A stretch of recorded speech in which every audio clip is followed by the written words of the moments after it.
Baik, bismillahirrahmanirrahim. Assalamualaikum warahmatullahi wabarakatuh. Selamat pagi dan salam sejahtera. Bapak Ibu sekalian, saya adalah korban pinjol ilegal. Nah, bagaimana nanti saya bisa terjebak dalam pinjol ilegal, nanti saya akan jelaskan lebih jauh. Dan saya membuat video ini agar kemudian Bapak-Bapak Ibu sekalian, para saudara sekalian tidak terjebak di dalam pinjol ilegal sebagaimana apa yang dialami oleh saya. Saya adalah korban dari intimidasi, korban dari jebakan, dan korban dari penipuan. Baik, Bapak Ibu sekalian, pertama kali saya ingin menjelaskan sedikit kronologis kenapa saya bisa sampai terjebak di dalam pinjol ilegal. Pertama adalah pada akhir Maret kalau tidak salah, saya mendapatkan sebuah SMS yang isinya kurang lebih berbunyi seperti ini, bahwa Anda memiliki tagihan sebesar X rupiah dan cek link di bawah ini. Ini menarik sekali. Pada saat itu saya baru pulang dari kerja, posisi saya juga sudah masih sangat lelah. Saya merasa penasaran karena saya merasa tidak pernah memiliki tagihan dimanapun. Maka kemudian saya secara tidak sengaja, secara tidak sadar, karena rasa penasaran saya klik link tersebut. Dan link tersebut akhirnya mengarahkan saya kepada salah satu aplikasi yang nama aplikasinya adalah Danaback. Nah, mari kita lihat aplikasinya. Jadi saya mendownload aplikasi tersebut tidak melalui Play Store di Google, tapi langsung melalui root atau link aplikasi yang disampaikan dalam SMS tersebut. Mari kita lihat aplikasinya, saya masih ingat ini ada Danaback. Nah, baik Bapak Ibu sekalian, apabila email Bapak Ibu sekalian belum di-root atau belum di-hack atau belum diretas atau belum menjadi tujuan daripada proses peretasan mereka, maka Bapak Ibu sekalian tidak akan menemukan aplikasi Danaback di dalam Play Store Google tersebut. Ini bisa menjadi salah satu tips untuk melihat apakah email Bapak Ibu sekalian sudah berusaha diretas atau tidak. Kalau kemudian muncul ada aplikasi Danaback, maka kemudian sudah dipastikan Bapak Ibu sekalian akan menjadi target dan harus lebih berhati-hati di kemudian hari. Baik, kita akan coba keluar, kita akan coba pakai email utama saya.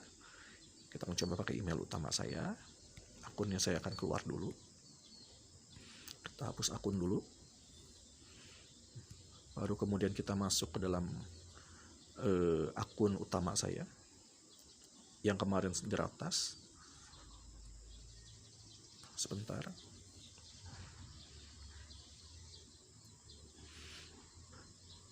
Aplikasi ini sangat jahat Bapak Ibu sekalian. Nanti saya akan jelaskan jahatnya seperti apa. Saya akan masukkan dulu nomor email saya. Berikutnya. Kemudian ya.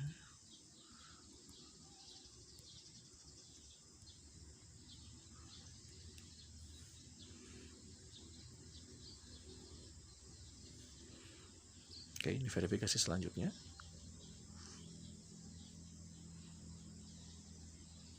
Saya setuju.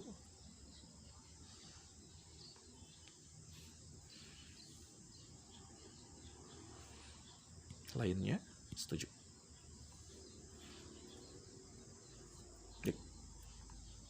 Baik Bapak Ibu sekalian, kita sudah masuk ke dalam aplikasi utama saya, akun Google utama saya, akun Google di mana akun inilah yang diretas oleh mereka. Kita akan coba masuk ke Play Store lagi, kita coba akan klik, coba lihat kita Danaback, dan kelihatan, nampak intinya, ya, ini dia. Jadi kita bisa ambil kesimpulan bahwa email saya ini atau akun saya ini sudah menjadi korban peretasan. Nah, hati-hati buat Bapak Ibu sekalian. Sekali lagi Bapak Ibu sekalian bisa mencobanya di Play Store dengan mengetik Danaback, apakah keluar atau tidak. Kalau keluar berarti Bapak Ibu sekalian bisa menjadi target di kemudian hari. Kalau belum keluar, maka Bapak Ibu sekalian harus juga berhati-hati tidak mengklik sembarangan link yang disampaikan melalui SMS atau WA. Saya tidak akan buka dulu, tapi saya akan masuk dulu kembali kepada akun Google cadangan saya. Maaf, ini dia. Saya akan keluar, hapus akun, kemudian saya masuk ke sini.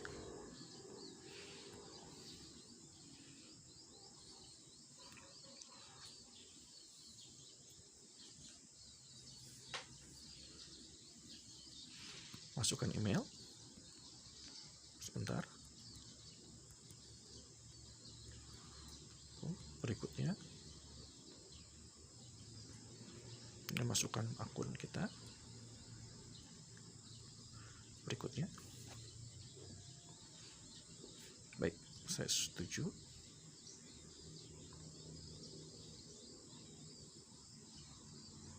Lainnya, setuju. Baik, kita sudah masuk ke dalam akun Google kita. Baik Bapak Ibu sekalian, saya sarankan Bapak Ibu sekalian tidak mendownload aplikasi Danaback ini karena aplikasi ini jahat. Aplikasi ini akan mengambil seluruh data yang ada di dalam handphone Bapak Ibu sekalian. Apa saja data yang akan diambil? Pertama adalah daftar kontak kita, dia akan sedot semua, ambil semua. Kemudian data aplikasi yang kita install dia akan sedot semua. Data aplikasi media sosial yang kita install dia akan sedot semua, Facebook, Instagram, dan lain sebagainya. Kemudian foto-foto kita juga dia bisa sedot semua. Kemudian video-video kita juga mereka bisa sedot semuanya. Tapi karena ini saya sudah kadung kemudian menjadi korban mereka, maka saya kemudian membuat video ini sebagai peringatan buat Bapak Ibu sekalian. Baik. Jadi saya sampaikan, saya mendapatkan SMS, saya klik link SMS-nya, tanpa melalui Play Store, saya langsung terinstall dan link ini secara langsung terbuka untuk saya. Nah, ini kebijakan privasinya. Bisa dilihat bahwa saya harus mengisikan informasi pribadi yang relevan, nama, nomor KTP, foto KTP, nomor telepon, email, dan lain sebagainya. Tetapi saya pada saat itu tidak pernah mengisi satu pun data pribadi saya di dalam aplikasi ini. Tapi mereka bisa mendapatkan datanya, dan data ini dapat dari mana nanti saya akan jelaskan satu persatu. Kemudian informasi-informasi termasuk nomor rekening bank.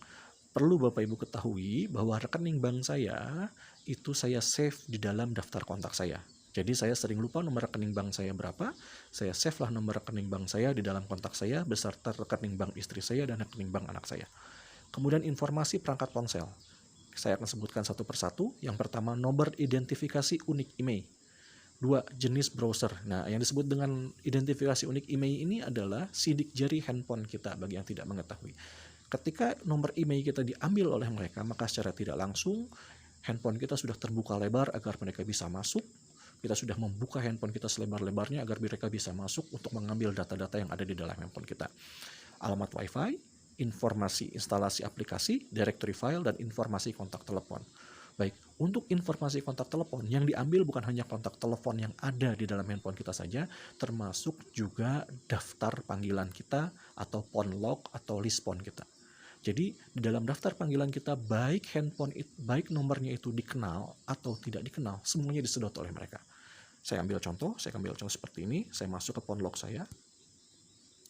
Baik, ini ada nomor telepon yang tidak dikenal. Nomor telepon yang tidak dikenal ini kemudian bisa mereka ambil. Saya ambil contoh lagi yang baru. Saya misalnya klik asal saja nomor telepon. Nah, kemudian saya nomor telepon tersebut langsung masuk ada di dalam daftar panggilan kita dan itu bisa diambil oleh mereka. Makanya saya kemudian sudah belajar untuk kemudian menginstal Truecaller agar kemudian setiap phone log yang kemudian masuk atau muncul itu tidak muncul di phone log saya tapi melalui aplikasi Truecaller terlebih dahulu. Jadi ini bisa masuk. Jadi ketika nanti ada telepon yang masuk ke kita, baik nomornya itu ada di dalam kontak kita, nomornya dikenali atau tidak, itu kemudian bisa diambil oleh mereka. Termasuk juga ketika kita berusaha menelepon seseorang dan ternyata salah sambung, itu juga bisa diambil oleh mereka. Dan gilanya lagi, oleh mereka itu seluruh dari nomor telepon atau nomor kontak atau nomor panggilan baik dikenal ataupun tidak, itu akan menjadi target mereka untuk menyebarkan data pribadi orang-orang yang sudah terjebak di dalam aplikasi tersebut. Baik, kita masuk ke dalam aplikasinya lagi. Sebentar. Ini dia.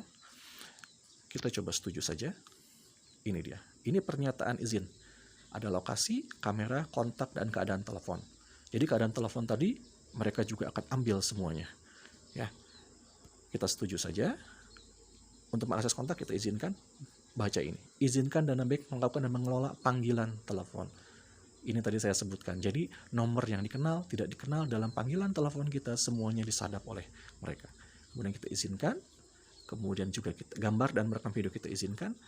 mengakses lokasi juga kita izinkan, foto, media, dan file di perangkat juga kita izinkan. Bayangkan, Bapak Ibu sekalian, setelah masuk ke dalam aplikasi Danaback, ada sebuah fitur yang namanya cek limit dan titik-titik. Kita tidak tahu dannya ini dan apa.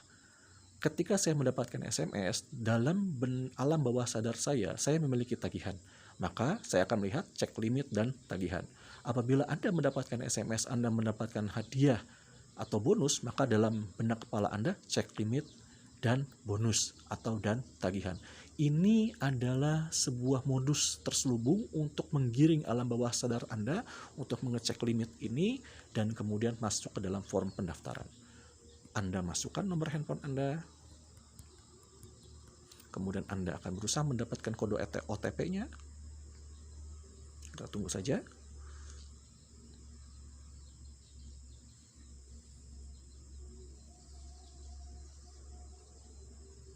Nah, itu dia, sudah dapat 588-88-685. Daftar. Nah, coba lihat. Status saya jatuh tempo pengembalian dana. Kenapa? Karena saya memutuskan untuk cukup untuk memenuhi ancaman mereka, sehingga kemudian saya mengambil posisi saya tidak akan membayar dan memenuhi setiap ancaman mereka. Tapi sebelum itu hanya ada satu fitur, cek limit dan titik-titik. Nah, tadi alam bawah sadar kita juga kemudian akan menggiring kita untuk mengklik ini. Apa yang terjadi? Anda langsung masuk seperti ini. Menarik bahwa belum ada pilihan pinjaman yang bisa Anda lakukan. Alasannya skor kredit Anda tidak mencukupi, tapi yang menarik adalah ada di nomor 4 Anda sudah mengajukan di semua pinjaman, padahal saya tidak pernah kemudian meng-approve ataupun mengajukan pinjaman di dalam link ini. Kemudian saya kaget, saya kemudian tutup aplikasi ini dan juga saya diamkan. Baru kemudian keesokan harinya saya mendapatkan nomor WA atau pesan WA bahwa saya sudah mengajukan pinjaman di beberapa aplikasi dan memiliki tenor selama 7 hari. Dari mana? Kita bisa lihat di sini. Ketika saya ingat, saya buka ini dia. Jadi tanpa approval dari kita, tanpa persetujuan dari kita, mereka langsung memasukkan sejumlah uang ke dalam rekening kita. Ada 1, 2, 3, 4, 5, 6, 7 aplikasi yang kemudian memberikan uangnya kepada kita dan kemudian harus kita kembalikan dengan bunganya selama 7 hari. Dan perlu Bapak Ibu ketahui, di situ ada batas pinjaman 800.000, tapi yang saya terima tidak lebih dari Rp450.000. Sementara saya harus mengembalikan sebanyak Rp800.000 dan saya tidak pernah melakukan proses peminjaman apapun di dalam aplikasi ini. H-2 dari sebelum jatuh tempo, saya mendapatkan SMS dan WA yang isinya bahwa mengingatkan bahwa saya sudah jatuh tempo. Saya kemudian katakan bahwa saya tidak pernah mengajukan pinjaman, mereka nggak mau tahu. Mereka mengancam, mereka mengintimidasi saya bahwa data saya akan disebar. Kemudian dia mengancam dengan foto keluarga saya, dia mengancam juga dengan KTP saya karena saya ada foto KTP di dalam galeri foto saya. Maka ini juga peringatan, jangan pernah menaruh foto KTP di dalam galeri telepon ibu bapak sekalian. Saya merasa tidak mampu untuk membayar karena ada 7 aplikasi yang harus saya bayar sekaligus. Saya bingung, saya meminta waktu. Yang lain melakukan intimidasi, tapi ada satu orang yang kemudian seolah-olah memberikan solusi kepada saya dan mengarahkan saya untuk kemudian membuka salah satu aplikasi pinjaman online dan kemudian berusaha meminjam pinjaman online di aplikasi tersebut karena kata dia tenornya sampai 360 hari atau dalam kurun waktu 1 tahun dan batas pinjamannya bisa kemudian menutupi jumlah pinjaman atau jumlah uang yang mereka mintakan. Jadi kalau 8 juta dikali 7 kurang lebih 5.400.000, maka tenor pinjaman selama 360 hari, batas limit pinjamannya adalah 5 juta. Dia memberikan link aplikasi tersebut kepada saya karena saya merasa ketakutan data pribadi saya disebar, maka kemudian saya mengklik link aplikasi tersebut untuk kemudian mencari dan memperoleh informasi seperti apa dan bagaimana kemudian mengajukan pinjaman di link tersebut. Nah, dalam tahap ini adalah tahap pertama dari jebakan mereka. Tahap keduanya, mereka sudah memasang perangkap dengan memberikan link lebih lanjut terkait dengan aplikasi pinjaman online yang lain yang kemudian akan membuat kita semakin terjerat dalam jaring laba-laba.